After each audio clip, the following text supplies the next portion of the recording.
ये क्रिसमस लोगों को अचानक क्यों बुरा लगने लगा? कई जगह हमने देखा स्कूलों में बच्चे वो सेंटा बन के जा रहे हैं, वहां पर बजरंग दल वाले पहुंच गए, वो चर्च के बाहर हनुमान चालीसा हो रही है। क्यों देश का माहौल, कौन लोग ये बिगाड़ रहे हैं हर्षवर्धन जी? इस सज्जन को क्या तकलीफ है भाई? देखिए, जो भी ऐसा कर रहा है, ये लोग मनुष्य नहीं, और इनके खिलाफ सरकारों को कड़े से कड़ा कदम उठाना चाहिए बिना किसी संकोच के।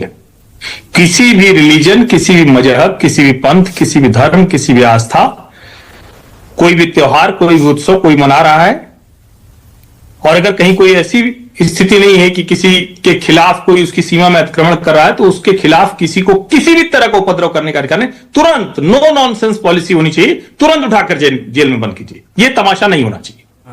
ये बड़ी अच्छी बात कही आप। बिल्कुल सही है, लेकिन होता नहीं है ना हर्षवर्धन जी। उनको लगता है कि रूलिंग पार्टी की बैकिंग हमको है, हिंदूवादी संगठनों को ऐसा लगता है, इसीलिए कोई एक्शन होता नहीं है। मानते हैं ना ये भी आप? इसीलिए हौसला भी बढ़ता है ना ये हर्षवर्धन जी ऐसे लोगों का? नहीं, अगर हर कोई रूलिंग पार्टी का दिखता है, तो मुझे तो ऐसे ढेर सारे मसले दिखते हैं जिसमें रूलिंग पार्टी से कहीं दूर दूर तक लेना देना नहीं होता है। नहीं, आमतौर पर ये बजरंग दल, वीएचपी और हिंदूवादी संगठन के लोग ही नहीं, अगर कोई भी कर रहा है, मैं कह रहा हूं कि अगर वहां कोई भी बजरंग दल, वीएचपी, आप नाम ले रहे हैं, दूसरे संगठन जो करते हैं, गुमनाम संगठन का नाम नहीं ले पा रहे हैं क्योंकि वो पता नहीं होता है, कोई भी कर रहा है उसके खिलाफ कानूनी कार्रवाई। इसमें कोई इब्बट वाला सवाल नहीं है। बड़ी सिंपल सी बात है ना हर्षवर्धन जी और आशुतोष, बड़ी सिंपल सी बात है ना। दुनिया भर में हिंदुस्तानी रहते हैं, जब वहां पर दिवाली बनती है, व्हाइट हाउस में दिवाली बनती है, कितने गर्व से सीना चौड़ा करके कहते हैं ये देखिए दुनिया भर में दिवाली बन रही है। यहां जब क्रिसमस मन रहा है तो क्या दिक्कत है?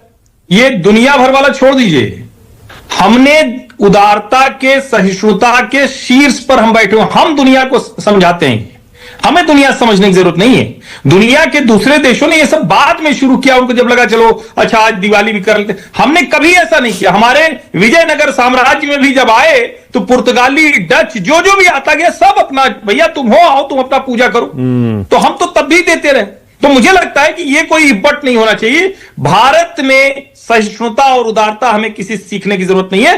कोई भी जो ऐसा काम कर रहा है, नो नॉनसेंस होना चाहिए, इसके खिलाफ कार्रवाई होनी। तो ईमानदारी से हर्षवर्धन जी कह दीजिए ना, क्या ये असहिष्णुता बढ़ी है क्या पिछले कुछ सालों में, जिसकी डिबेट हम पहले भी कर चुके? नहीं, असहिष्णुता तो पूरी दुनिया में बढ़ी है मानक जी, पूरी दुनिया में बढ़ी है। ये कोई एक जगह का फिनोमिना नहीं है, भारत का फिनोमिना तो कतई नहीं। हाँ, असहिष्णुता एक वर्ग को हो गई है तो वो दूसरी वाली है। वो तो किसी व्यक्ति को लोकतांत्रिक तरीके से चुनकर बैठे होने पर असहिष्णु हो गए, उनका क्या करें? आशुतोष दूसरा हो जाएगा। ऑलराइट आशुतोष। हाँ, नहीं, देखिए, मैं बड़े गर्व से इस बात कह सकता हूं, अभी कुछ महीने पहले मैं न्यू जर्सी में था। हाँ। दिवाली का मौका था और इतनी बड़ी संख्या में वहां हिंदू इकट्ठा थे।